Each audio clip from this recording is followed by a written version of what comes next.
16 सोमवार व्रत कथा। एक समय की महादेव जी पार्वती के साथ भ्रमण करते हुए मृत्युलोक में अमरावती नगर में आए। वहां के राजा ने शिव मंदिर बनवाया था, जो कि अत्यंत भव्य एवं रमणीक तथा मन को शांति पहुंचाने वाला था। भ्रमण करते समय शिव पार्वती भी वहां ठहर गए।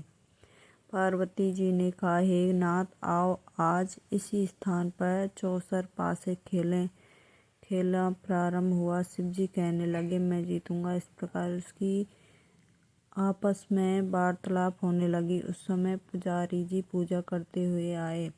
पार्वती ने पूछा, पुजारी जी बताइए, जीत किसकी होगी? पुजारी बोले, इस खेल में महादेव जी के समान कोई दूसरा पारंगत नहीं हो सकता, इसलिए महादेव जी की जीत होगी। परंतु हुआ उल्टा, जीत पार्वती जी की हुई। अतः पार्वती जी ने पुजारी को कोढ़ी होने का श्राप दे दिया कि तूने मिथ्या भाषण किया है। अब तो पुजारी कोढ़ी हो गया। शिव पार्वती जी दोनों वापस चले गए। कुछ समय पश्चाताप अप्सराएं पूजा करने आई। अप्सराओं ने पुजारी के उसके कोढ़ी होने का कारण पूछा। पुजारी ने सब बातें बता दी। अप्सराएं कहने लगी, पुजारी जी, आप 16 सोमवार का व्रत करें तो शिव जी प्रसन्न होकर आपका कष्ट संकट दूर करेंगे। पुजारी जी ने अप्सराओं से व्रत की विधि पूछी। अप्सराओं ने व्रत करने से व्रत के उद्यापन करने की संपूर्ण विधि बता दी।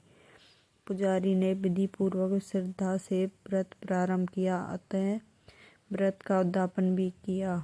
व्रत के प्रभाव से पुजारी जी रोग मुक्त हो गए। कुछ दिनों बाद शंकर पार्वती जी पुनः उस मंदिर में आए। पुजारी जी को रोग मुक्त देखकर पार्वती जी ने पूछा, मेरे दिए हुए श्राप से मुक्ति पाने का तुमने कौन सा उपाय किया? पुजारी जी ने कहा, हे माता, अप्सराओं द्वारा बताए गए 16 सोमवार के व्रत करने से मेरा कष्ट दूर हुआ है।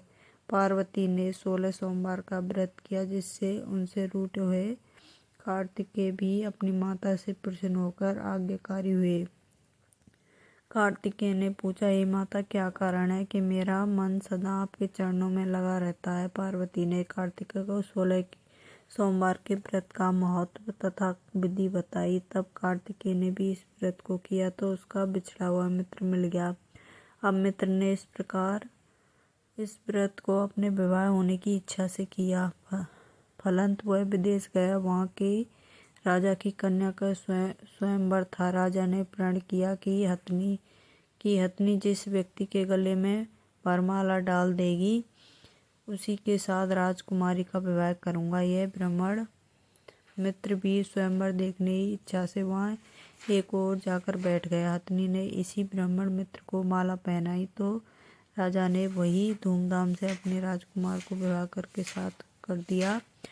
तत्पश्चात दोनों सुखपूर्वक रहने लगे। कुछ दिन बाद राजकन्या ने पूछा, हे नाथ, आपने कौन सा पुण्य किया जिससे हथनी ने आपके गले में वरमाला पहनाई? ब्राह्मण पति ने कहा, मैंने कार्तिकेय द्वारा बताए हुए 16 सोमवार का व्रत विधि पूर्वक श्रद्धा भक्ति से किया। इसके फल के कारण मुझे तुम्हारे जैसी सौभाग्यशाली पत्नी मिली। अब तो राजकन्या ने भी सत्य पुत्र प्राप्ति के लिए व्रत किया, सर्वगुण संपन्न पुत्र पैदा किया। बड़ा होकर पुत्र ने भी राज प्राप्ति की कामना से 16 सोमवार का व्रत किया।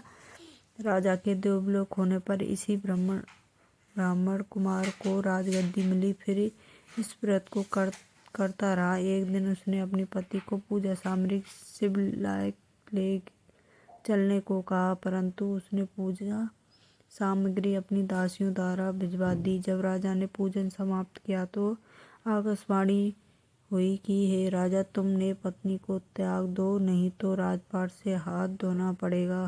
प्रभु की आज्ञा मानकर उसने अपनी पत्नी को महल से निकाल दिया। तब वह अपने भाग को कोसती हुई एक बुढ़िया के पास गई, अपना दुखड़ा सुनाया। तब बुढ़िया को बताया कि मैं पूजन सामग्री राजा के अनुसार शिवालय में नहीं ले गई। राजा ने कहा, मुझे निकाल दिया। बुढ़िया ने कहा, तुझे मेरे काम करना पड़ेगा उसने स्वीकार कर लिया। तब बुढ़िया ने सूत की गठरी उसके सिर पर रखी और बाजार भेज दिया। रास्ते में आंधी आई तो सिर पर रखी गठरी उड़ गई। बुढ़िया ने डांट उसे भगा दिया। अब रानी बुढ़िया के यहाँ चलते चलते एक आश्रम में पहुंची। गोसाई उसे देखते ही समझ गई कि यह ऊंचे घराने की अबला विपदा की मारी है। वो उसे दौरे बांधते हुए बोली, बेटी तू मेरे आश्रम में रह, किसी प्रकार की चिंता मत कर। रानी आश्रम में रहने लगी, परंतु जिस वस्तु को वह हाथ लगाती वह वस्तु खराब हो जाती। ये देखकर गोसाई ने पूछा, बेटी किस देव के अपराध से ऐसा हो रहा है? रानी ने बताया कि मैंने अपनी पति की आज्ञा का उल्लंघन किया और शिवालय में पूजन के लिए नहीं गई, उससे मुझे घोर कष्ट उठाने पड़ रहे हैं। गोसाई ने शिव जी से उसके कुलक्षेप के लिए प्रार्थना की और कहा, बेटी तुम 16 सोमवार का विधि के अनुसार व्रत करो। तब रानी ने विधि पूर्वक व्रत किया। व्रत के प्रभाव से राजा को रानी की याद आई। दूतों को उसकी खोज में भेजा।